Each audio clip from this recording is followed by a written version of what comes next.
Hi అందరికీ నమస్తే. Welcome back to my channel. This is Karthik, high court advocate. So ఈరోజు in this video I'm going to discuss about quash petition and divorce. So according to Indian mythology and cultures, Indian rites and rituals, marriage అనే ఒక వ్యవస్థకి ఎంతో ప్రాధాన్యత ఇవ్వబడింది. And a women, a wife is considered to be a part of the husband. అర్ధనారీశ్వరుడు అంటారు భార్యాభర్తల్ని. అంటే భార్య అనేది భర్తలో సగభాగం లాంటిది. అండ్ ఇన్ఫ్యాక్ట్ ఉమెన్ని ఇండియన్లో అయితే భూమాతతో పోలుస్తారు. భూదేవికి ఉన్నంత సహనం, ఓర్పు ఉంటుంది. ఏదైనా కూడా దాచి అన్ని, అంటే ఎలాంటి నష్టాన్ని, ఎలాంటి కష్టాన్ని కలిగించకుండా ఎంత బాధనైనా భరించేదే ఉమెన్ అనేంత గొప్ప ప్రాధాన్యత ఉంది.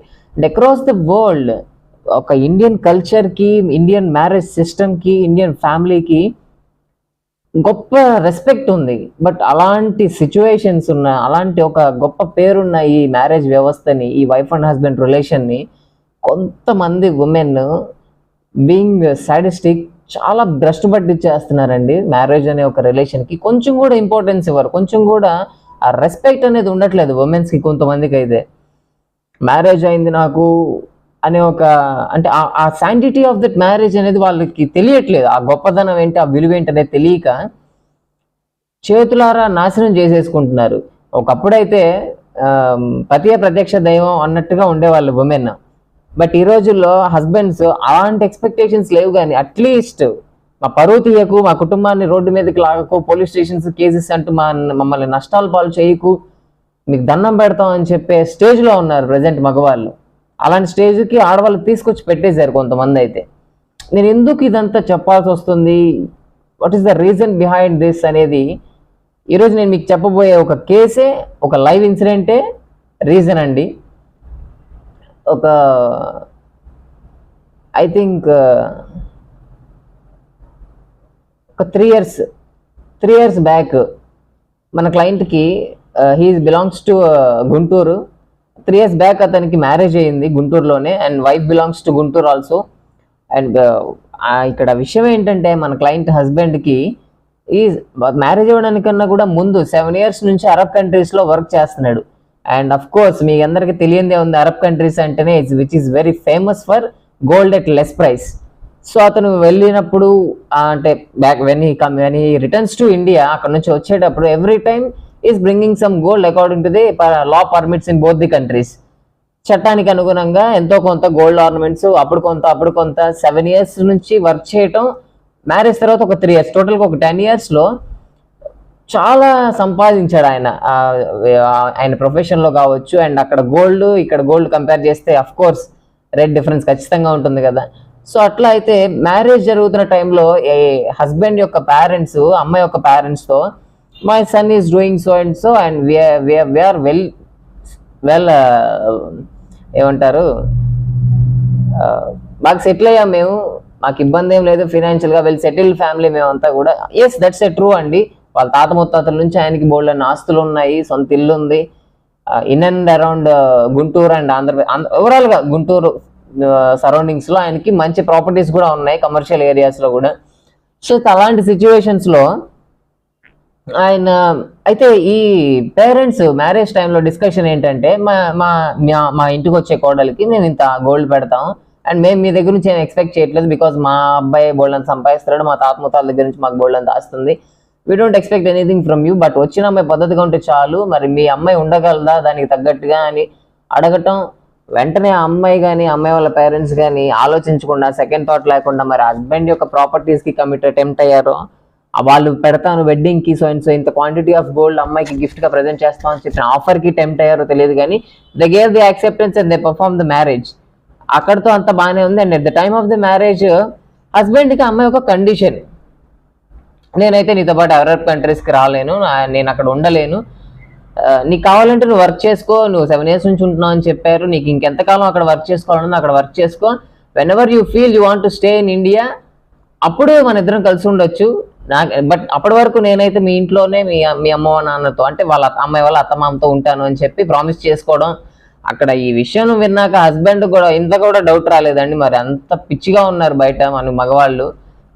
Please be aware of women. Sorry, it's a joke. So అయితే ఎందుకు ఈ ప్రపోజల్ పెట్టింది అతనికి ఒక్క నిమిషం ఏం అర్థం కాలేదు. ఇదంతా కూడా అతను మనకు ఆఫీస్కి వచ్చి మా సీనియర్ కౌన్సిల్తో కూర్చొని డిస్కషన్లో చెప్పిన మాటలండి. అతనికి ఎక్కడ కూడా డౌట్ రాలేదు. ఆ వైఫ్ ఆ మాట చెప్పేసరికి ఓకే, నన్ను అర్థం చేసుకుంది, నా వర్క్కి ఇంపార్టెన్స్ ఇచ్చింది, నా ఎర్నింగ్స్కి అడ్డుపడనంటుంది, నన్ను కంపెల్ చేయట్లేదు ఇండియాలో ఉండిపోమని చెప్పి, నాకు ఫ్రీడమ్ ఇస్తుందని ఇలా ఇంత ఎక్స్ట్రా పాజిటివ్గా ఉన్నాడు అసలు హస్బెండ్ ఆ విషయంలో, ఆ ఇన్సిడెంట్లో. అంటారు చూడండి, కొత్త ఒక వింత పాత ఒక రోత అని. కొత్తలో ఏదైనా ఒక వింతగా కనిపిస్తూ ఉంటుంది, పాత గడే కొంది దానిలో ఉన్న రోత అంతా బయటకు వస్తూ ఉంటుంది చూడండి. సేమ్ అదే జరిగింది ఇతని లైఫ్లో కూడా.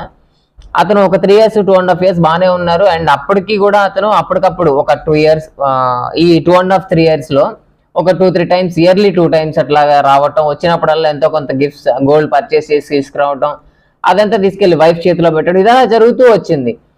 ఇక్కడ ఒక రోజు ఏం జరిగిందంటే, వాళ్ళ తమ్ముడు హస్బెండ్ యొక్క తమ్ముడు మ్యారేజ్ ఉందని చెప్పేసి అతను మళ్ళీ వర్క్ జాబ్ సెలవు తీసుకొని అక్కడ ఇండియాకి రావటం. ఆ వెడ్డింగ్ టైంలో నీకు so and so ornaments present చేశాను కదా, అవన్నీ పెట్టుకో, చాలా బాగుంటుంది, అందరి ముందు అఫీషియల్గా ఉంటుంది అని చెప్పేసరికి, లేవు అవన్నీ మా చెల్లెలకి వాడేశాను, మా నాన్నకి మా అమ్మకి ఒంట్లో బాగపోతే వాడేశాను, మా చెల్లెలకి ఇన్స్టిట్యూషన్ ఫీజుకి వాటికి యూజ్ చేశాను జాబ్ కోసం అని చెప్పుకొని వచ్చింది. ఇలా ఒకదాని తర్వాత ఒకటి అబద్ధాలు చెప్పుకుంటూ వచ్చేసింది. What are you talking? నేను ఇచ్చే మన దగ్గర ఉన్న గోల్డ్ నియర్లీ ఒక 2 crores 3 crores ఉంటుంది. ఆ మొత్తం ఒక 2.5 kgs ఉంటుందండి గోల్డ్. ఆ హస్బెండ్ ఎవ్రీ టైం వచ్చినప్పుడల్లా ఇచ్చేది కావచ్చు, పెళ్లి టైంలో వాళ్ళు ఏదైతే వెడ్డింగ్ గిఫ్ట్స్ గా ప్రజెంట్ చేసింది కావచ్చు, ఓవరాల్ గా మొత్తం కలిపి ఒక నియర్లీ 3 kgs గోల్డ్ ఉంటుంది, which is around 3 crores 2.5 3 crores ఉంటుంది వర్త్. అంత గోల్డ్ ఏమైపోయింది, అంత ఖర్చు పెట్టడం సేవా నువ్వు మీ పుట్టింటి వాళ్ళకి అని చెప్పి అక్కడ వాళ్ళకి కొంచెం డౌట్ రావటం, దాని గురించి డిస్కస్ చేయటం. ఆ అమ్మాయి ఆ ప్రెషర్ ని తట్టుకోలేక, నువ్వు ఎక్కువ మాట్లాడితే నన్ను హెరాస్ చేస్తాను అని చెప్పి, నువ్వే కేసు పెడతాను అని చెప్పి బెదిరించేసింది ఆ అబ్బాయిని కూడా. ఈ బెదిరించేసి వెళ్ళి స్టేషన్లో నన్ను మా హస్బెండ్ వాళ్ళ అత్తమామలు వేధిస్తున్నారని చెప్పి ఒక 498 కేసు కంప్లైంట్ ఇచ్చింది. ఫస్ట్ ఆఫ్ ఆల్ వెళ్ళి కంప్లైంట్ ఇవ్వగానే హవెవర్ ఇమీడియట్ గా కౌన్సిలింగ్ అయితే ఉంటుంది కదండి, ఫర్ ద కౌన్సిలింగ్ అటెండ్ అవ్వమని చెప్పి క్లయింట్ కాల్ వచ్చింది. అప్పుడు ఆ క్లయింట్ మనల్ని అప్రోచ్ అవ్వడం, జరిగిన వాస్తవాలు ఇవన్నీ ఎక్స్ప్లెయిన్ చేసి చెప్పడం, మనకి దేర్ స్టోరీ బిగెన్స్. ఏం జరిగింది, ఏం జరుగుండొచ్చు అనేది మేము ఎంటర్ అయిన తర్వాత, అండ్ మోర్ ఓవర్ మా సీనియర్ కౌన్సిల్ కి ఆ స్టేషన్ లో పరిచయాలు ఉండటం, కన్సర్న్ SHO గారు తెలిసిన వ్యక్తి అవటం వల్ల కొంచెం పర్సనల్ గా తీసుకొని ఇమీడియట్ గా FIR చేయకుండా అసలు ఏం జరిగింది ఇన్వెస్టిగేషన్ చేయండి అని చెప్పి హస్బెండ్ ఏవైతే చెప్పాలనుకుంటున్నాడో ఆ విషయాలన్నీ చెప్పాం. ఒక కంప్లైంట్ రూపంలో ఇంత గోల్డ్ ఇలా ఇలా ఇచ్చాను, ఆ వెడ్డింగ్ టైంలో కావచ్చు, సో అండ్ సో కావచ్చు, అన్ని ఇచ్చాం, ఈ అమ్మాయి మిస్యూజ్ చేసింది, మా వైఫ్ ఏదో చేసింది అని చెప్పి కంప్లైంట్ ఇస్తే అప్పుడు దాన్ని ఇన్వెస్టిగేషన్ చేశారు పోలీసులు. అమ్మాయి కాల్ రికార్డింగ్స్ ఏంటి, డైలీ యాక్టివిటీస్ ఏంటి, ఫ్రెండ్స్ ఏంటి, పరిచయాలు ఏంటి, వాట్ చీజ్ అనేది ఎంక్వైరీ చేస్తే పోలీసులు రంగంలోకి దిగిన తర్వాత ఇంకా నిజాలు బయటపడకుండా ఉండవు కదండి. ఆ అమ్మాయికి ఒక కాంటాక్ట్, ఒక రిలేషన్ లో ఉంది, ఒక ఎక్స్ బాయ్ ఫ్రెండ్ ఉన్నాడు, ఆ బాయ్ ఫ్రెండ్ తో ప్రెసెంట్ కూడా రిలేషన్ నడిపిస్తోంది అని చెప్పిన విషయాలు అన్ని బయటకు వచ్చినాయి. వీళ్ళిద్దరూ కలిసి జాయింట్ గా హైదరాబాద్ లో 1.7 crore వర్త్ ప్రాపర్టీ కూడా పర్చేజ్ చేశారు. అక్కడ సెటిల్ అయిపోదాం అనుకున్నారు, ఏమో మరి చక్కగా వీడు మన హస్బెండ్ సంపాదించిన డబ్బులు తీసుకొని వెళ్ళి. సో అయితే అలా ప్రూవ్ అయింది, ఫ్యాక్ట్ అయితే ఇది జరిగింది, వాస్తవం, డబ్బులన్నీ ఖర్చు అయింది, బంగారం అంతా పోయింది. ఇందుకు ఈ గోల్డ్ అంతా సో అండ్ సో ఏరియాలో అమ్మారు, సో అండ్ సో షాప్ లో తాకట్టు పెట్టారు, అవన్నీ గ్యాదర్ చేశారు మొత్తాన్ని పోలీసులు ఇన్ఫర్మేషన్ అంతా కూడా. అప్పుడు ఆమె మీద misappropriation of the criminal misappropriation case ఒకటి, చీటింగ్ కేసు ఒకటి ఆ అమ్మాయి మీద ఫైల్ చేయటం, అది ట్రయల్ నడుస్తుండటం స్టార్ట్ అయింది.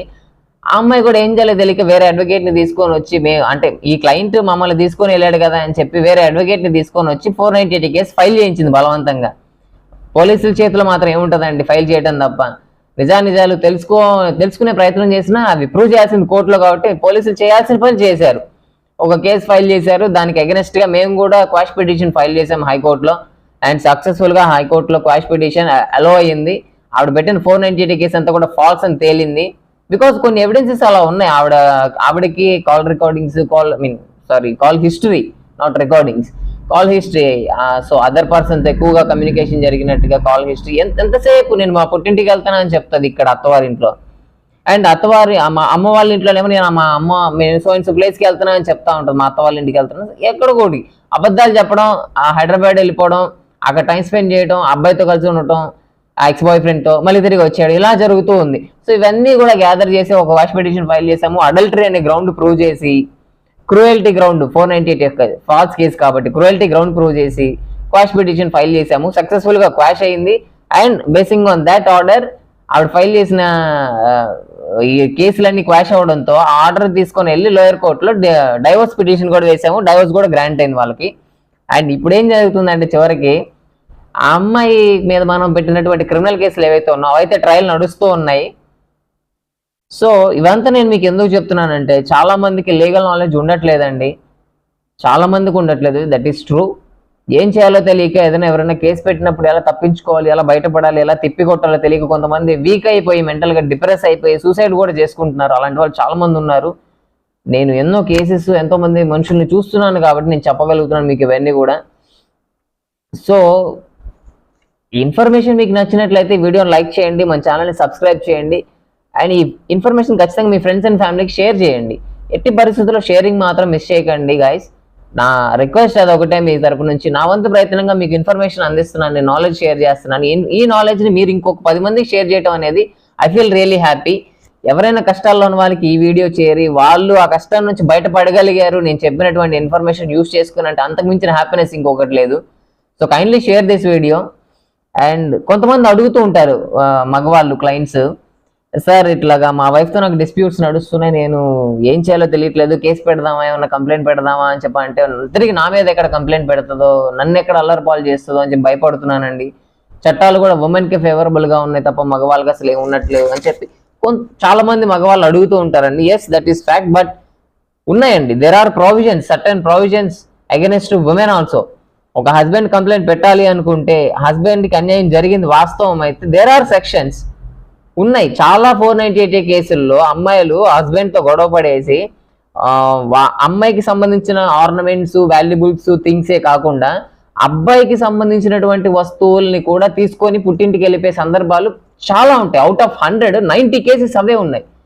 సో అందుకే చెప్తున్నాను, మీకు కూడా ఫేవరబుల్గా సెక్షన్స్ ఉన్నాయి. మీకు నిజంగా అన్యాయం జరిగింది, మీ కేసులో జెన్యూనిటీ ఉంది అంటే you can file a case against your wife. So that's what I want to share with you guys. Thank you. See you again.